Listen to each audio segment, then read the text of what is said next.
여러분 안녕하십니까? 사주 상담가 장세진입니다. 오늘의 주제는 편재의 기본 성향입니다. 여러분의 성원에 늘 감사드리면서 아직 구독자가 아닌 분들은 빨간 구독 버튼을 눌러주시면 고맙겠습니다. 그럼 장세진의 사주 브리핑 시작합니다. 편재의 글자 구성은 치우칠 편과 재물재로 이루어진 이름입니다. 치우쳤다는 것은 중심에서 기울어져 있다는 의미라는 건 잘 알고 계시겠죠. 그리고 재라는 글자는 조개패와 제주재의 결합으로 만들어진 글자입니다. 조개는 먹는 식품으로서의 의미가 아니라 화폐를 말하는 것이고, 그 화폐를 나름대로의 재주를 통해서 취하는 것을 재라고 생각하면 될 것입니다. 그렇다면 편재는 재물이 치우쳤다는 말인가? 재물이 치우쳤다면 어떤 상태를 말하는 것인가? 또 치우치지 않은 재물은 무엇인가? 이러한 물음에 대해서도 생각을 해봐야 하지 않을까요? 열심히 노력한 만큼 결과를 얻은 것은 치우치지 않은 재물이 되며, 또 정당한 과정을 거쳐서 얻은 재물도 역시 치우치지 않은 재물입니다.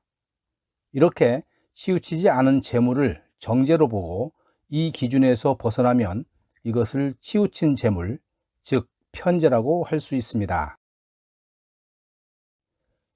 편재라는 것은 일확천금을 챙기려고 할 때에 대입하면 가장 잘 어울리는 말입니다. 그러니까 노력은 조금 하고 많이 얻으려고 하는 것은 모두 편재의 영역에 해당하는 것으로 보면 되는 것입니다.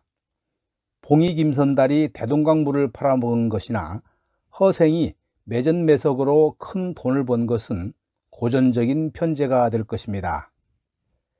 현대적인 상황을 본다면 정부의 고위직과 줄을 놓고 사전에 국책사업에 대한 정보를 얻은 다음에 선수를 쳐서 그 땅을 구입한 후 폭리를 취하는 것, 또 카지노에서 대박의 패를 잡아서 하루 저녁에 빌딩 한 채를 벌어들이려고 하는 것은 현대판 편재이므로 방법은 달라도 결과는 같은 의미입니다.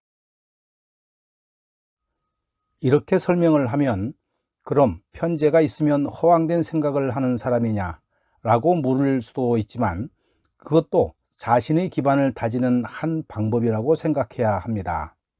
왜냐하면 누구나 그러한 꿈을 한두 번쯤은 꿔보지 않은 사람이 없기 때문입니다.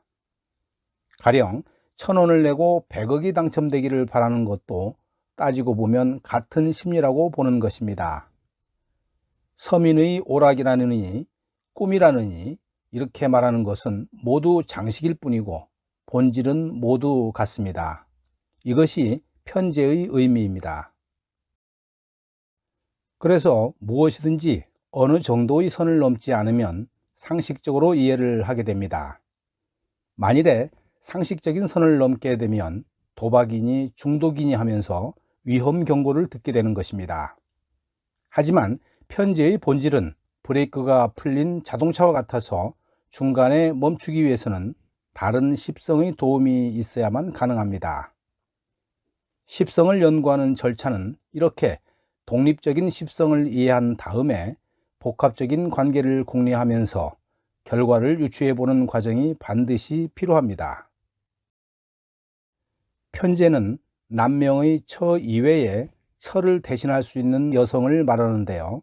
즉 첩이나 정부 등을 일컫습니다. 재성의 이성 인연은 매우 좋고요. 편재가 정재보다 더 좋으며 처보다 첩을 더 좋아하는 일이 있습니다. 감정이 일정치 않고 주색에 빠지기도 하며 사치와 낭비벽이 있으면서 바람기가 있습니다. 의리를 중시하고 재물을 경시하며 공적 관계의 능력이 강합니다. 편재의 사람은 부친과는 감정이 좋지 않다고 보는데요. 실제로는 부친에 대해서는 관심이 별로 없습니다. 투기와 횡재를 좋아하고 두뇌와 배짱으로 장사를 하며 작은 이익에 만족할 수 없고 실적 제도에 적합합니다. 편재의 사람은 일생 동안 돈을 추구하는데요. 도박 같은 금전 유혹을 탈피할 수도 없고 물욕을 통제할 수도 없습니다. 편재는 어떤 물건이나 할 것 없이 물건 구매를 즐기고 돈을 쓰는 데 대범하며 그러한 이유 등으로 사람과의 인연이 많습니다. 따라서 광대한 인맥을 생각하면 편재의 사람이 첫 번째로 꼽히고, 편재의 남명은 감정과 거절에 약합니다. 한편 가릴 것을 잘 가리지 못해서 여자 관계가 복잡해질 수 있습니다. 편재는 자신이 취하려는 성분으로 재물과 이성 등이 포함됩니다.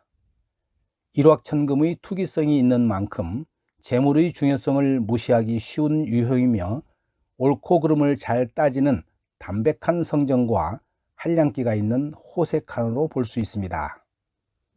제다신약은 잔소리가 많고 곤곤해서 부부관계가 원만하질 못합니다. 하지만 월지나 시지에서 편재가 충파됨이 없이 제왕하면 부기명이라 할 수 있는데요. 특히 신강운에 크게 발복하여 재물이 쌓입니다. 편재의 영향력은 갑병무의 양일간이 양편재를 극할 때, 그리고 편재의 위치가 일지와 시간에 있을 때 그 영향력이 큽니다. 재성은 명주에게 이로운 성분이기 때문에 정편에 관계없이 길성으로 취급합니다. 편재의 긍정적인 요소는 능력만 있으면 편취할 수 있는 불로소득 같은 재물입니다. 비계산적이고 이재에 애착을 가지며 만능 재주꾼입니다. 순발력, 민첩, 기민, 찰나 등, 그리고 손동작이나 행동이 빠릅니다.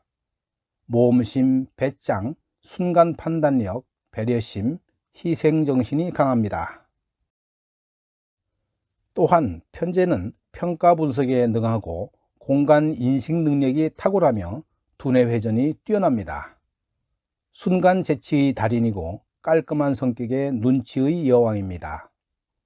주도 면밀함과 동물적 감각이 있으며 상대를 최대한 배려하고 모임에서는 감초 역할을 합니다. 인기가 많고 촉이 빠르며 솔직 담백하고 앞장서기를 좋아합니다. 반면에 부정적인 요소들도 있습니다. 이성에 집착해서 가정에 소홀하고 지구력이 약하며 조급증이 있습니다. 결과만을 추구하여 서두르게 되고 빠른 판단력을 요구하면서 늘 분주합니다. 조직 생활을 힘들어하고 무원칙적인 지출과 투기성이 있으며 충고와 조언을 무시합니다. 뇌 구조가 복잡하고 소비가 심하며 천박한 행동을 일삼기도 하고 일 중독자이지만 재물 축적은 미약합니다. 오늘은 여기까지 하겠습니다. 나가시기 전에 화면 오른쪽 하단에 있는 빨간 구독 버튼을 눌러주시면 고맙겠습니다. 지금까지 장세진의 사주 브리핑이었습니다. 여러분 감사합니다.